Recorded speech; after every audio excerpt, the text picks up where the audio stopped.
मोरबी समेत पूरे गुजरात में किसान आंदोलन जोरों पर है। राज्य भर में किसान अलग अलग मांगों को लेकर आंदोलन कर रहे हैं। ऐसे में राज्य के मंत्री कांतिभाई अमृतिया ने भी किसानों के हक में बयान दिया। उन्होंने कहा कि आने वाले दिनों में किसानों के हित में सरकार की ओर से निर्णय लिया जाएगा। उन्होंने कहा कि राज्य के मुख्यमंत्री और उप मुख्यमंत्री समेत कई मंत्री भी इसको लेकर सकारात्मक हैं। राज्य के विधायक और मंत्रियों ने मुख्यमंत्री से मिलकर इस मामले में उचित कदम उठाने की मांग की है। सुनिए मंत्री कांतिभाई ने किसानों पर क्या कहा। लगभग ગયા બુધવારે રાજ્યના મુખ્યમંત્રી હર્ષભાઈને અમે 2-5 ધારાસભ્ય મંત્રી મળી અને ચર્ચા કરી છે. એની નવેસરથી દરખાસ્ત થઈ અને ખેડૂતને કેમ ફાયદો થાય વધારે, કારણ કે જરૂર છે. અમે સમજી ખેડૂતના દીકરા કે ખેડૂતને પૈસા મળવા જોઈએ અને કાયમી કઈ રીતે એનો નિકાલ થાય એના માટે રાજ્યના મુખ્યમંત્રી ભાઈ શ્રી ભૂપેન્દ્રભાઈ હર્ષભાઈ પોઝિટિવ છે અને એના આધારે કાર્યવાહી પણ ચાલુ કરી. પણ એની પ્રોસિજર હોય છે, એ પ્રોસિજર લગભગ ટૂંક સમયમાં એની નીતિ નક્કી થાય. અને અત્યારે જે મોરબી જિલ્લાને જે પૈસા મળે છે એ 980 રૂપિયા મળે છે. બીજા જિલ્લામાં 480 રૂપિયા મળે છે.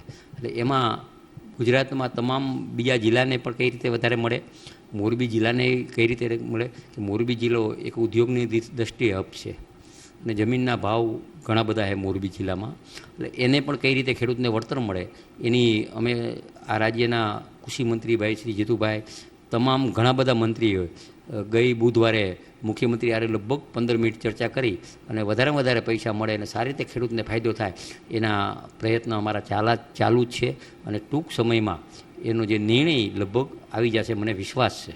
ખેડૂતો અત્યારે જે આંદોલન કરી રહ્યા, તમને ટૂંક સમયમાં જેનો નિર્ણય આવી જાય અને ખેડૂતો રાજી થઈ જાય એ પ્રકારનો એમાં કોઈ પણ પ્રોસિજર છે. હું આજે રાજ્યનો મંત્રી મારા હાથમાં સીધું દઈ દેવું ન હોય.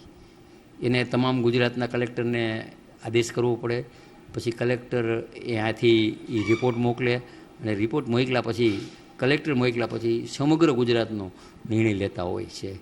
અને આ અલગ અલગ કંપની હોય, કોઈ પ્રાઇવેટ કંપની હોય, કોઈ સરકારી કંપની હોય, અને આ કંપનીનો કાયમી નિકાલ આવે બધાને કઈ રીતે ખેડૂતને ફાયદો થાય એનું સરકાર 100% આ રાજ્યના મુખ્યમંત્રી ભૂપેન્દ્રભાઈ અને હર્ષભાઈ પોઝિટિવ છે.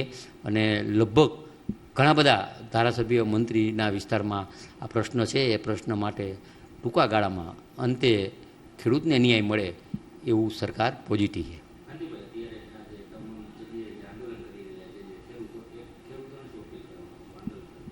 મારી નમ્ર વિનંતી છે, હક માટે તમે માગી આપો અને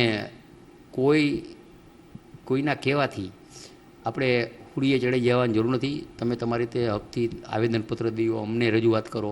જે વિસ્તારના મંત્રી આવ્યો ધારાસભ્યને રજૂઆત કરી અને વધારે પૈસા, અંતે ગુજરાત ખેડૂતના હિતવારી છે તો એને કઈ રીતે વધારે પૈસા મળે એવું લગભગ મને એવું લાગે, મને વિશ્વાસ છે कि टूका समय में एनो अंत आ जाए। अगर ये वीडियो आपको पसंद आया है तो इसे लाइक ज़रूर करें।